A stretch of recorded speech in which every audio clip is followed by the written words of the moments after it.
Professeur François Carré, merci de nous faire l'honneur de cette interview. Vous êtes professeur en physiologie cardiovasculaire au CHU de Rennes, cardiologue et médecin du sport à l'hôpital Pont-Chaillou de Rennes, président du club des cardiologues du sport et surtout cofondateur de l'Observatoire de la sédentarité. Professeur, il y a quelques années, vous étiez l'un des premiers, pour ne pas dire le premier, à alerter les autorités et le grand public sur ce fléau qu'est la sédentarité. Quelle évolution avez-vous pu observer ces dernières années depuis cet appel? Alors c'est vrai que la sédentarité était un réel fléau et qu'il était temps, je pense, d'alerter la population et aussi un peu les pouvoirs publics sur les risques que cela représentait, parce que autant tout ce qui était les méfaits de la mauvaise alimentation était quelque chose de très bien sollicité, poussé par les pouvoirs publics et que la population avait compris, autant la sédentarité, ça l'était moins. Alors l'évolution qu'on a vue depuis notre premier cri d'alerte, c'est qu'on a quand même eu d'abord une écoute assez importante sur le plan médiatique, donc je pense que le message a commencé à passer et que même les pouvoirs publics ont commencé à intervenir, puisqu'il y a dans la nouvelle loi sur la santé un amendement qui prône un petit peu l'importance de l'activité physique, au moins dans les maladies chroniques. Donc on est sur la bonne voie. D'accord. Dans votre activité clinique quotidienne, vous explorez les adaptations à l'exercice de sujets sains et malades pour leur conseiller une activité physique individualisée et sécurisée.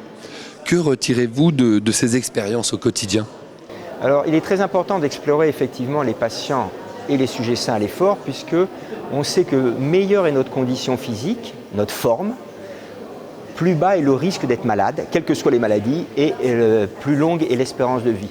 Donc c'est très important de chiffrer ça. C'est pour ça qu'on va sur tous nos patients, dès qu'on peut, tester leurs conditions physiques et adapter notre traitement et nos conseils d'activité physique à ce résultat. Comme ça, le patient qui a une mauvaise condition physique, eh bien, on va commencer très doucement. Celui qui a une bonne condition physique, on va l'encourager à continuer tout en gardant des règles de sécurité. Une jeune start-up comme Dynacare, qui veut combattre tout comme vous la sédentarité, doit forcément vous séduire. Quels seraient les conseils que vous pourriez leur donner pour œuvrer dans cette direction? Alors oui, moi j'ai découvert Dynacare aujourd'hui, je connaissais un tout petit peu de nom, mais là j'ai vu toutes les actions qui étaient menées par cette jeune start-up et je suis impressionné par la qualité et surtout l'ingéniosité qui est mise en place.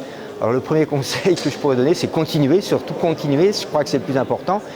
Et puis j'ai été séduit aussi vis-à-vis de Dynacare parce qu'il fonctionne exactement ce sur quoi je fonctionne, la collaboration, les associations, et je crois que c'est essentiel. Tout seul, on n'a aucune chance, ça j'en suis persuadé depuis longtemps, alors que si tout le monde y met un petit peu quelque chose, on devrait arriver, je pense, à bouger ce fléau qu'est la sédentarité. D'accord, très bien.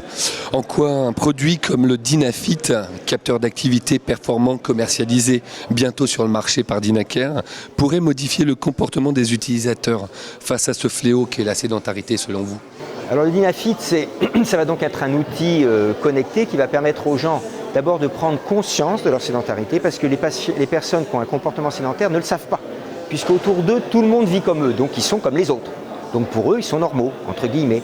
Et là, le Dynafit va permettre déjà de leur dire, regardez, par rapport à des gens qui ont une bonne santé, vous êtes beaucoup plus bas au niveau de l'activité physique, donc ça va les motiver et déjà un petit peu les alerter. Donc ça, à mon avis, c'est quelque chose d'important.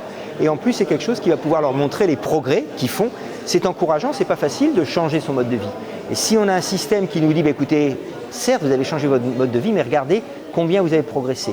Et je pense que ce genre d'appareil, qui en plus, je l'espère, va être validé sur le plan médical, ce qui sera une première, eh bien, devrait être un plus important pour ces patients.